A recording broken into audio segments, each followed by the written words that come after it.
Now in your time, you will know Fort Garry by a different name. You will call this place Winnipeg.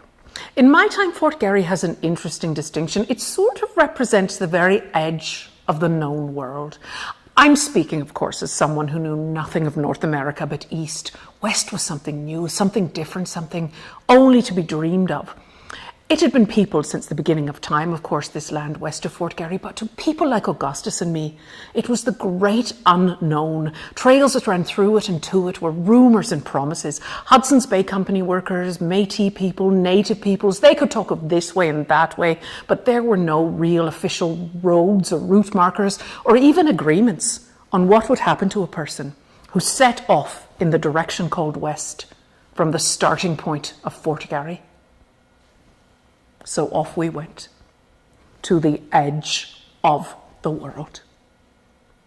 Now, because we'd had so much fun with that beer parlour, we decided to open another one here in Fort Garry, but they have a really funny name for these places in this part of the world. They call them grog shops. So we opened ourselves a grog shop. Oh, I loved it. I loved running that grog shop. Everyone in North America seemed to be having this great adventure. And you know what happens when you get a couple of drinks down you? You start to tell stories.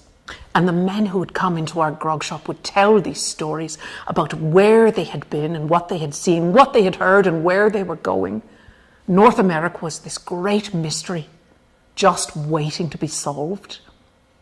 And before long, I started to notice that there was one story above all others that just seemed to hang off everyone's lips.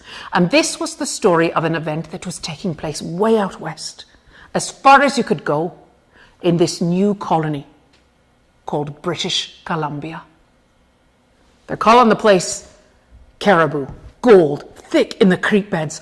All you have to do is get there, the Cariboo Gold Rush. It was said that if you could get yourself there, you would strike it rich overnight. Everyone wanted to go.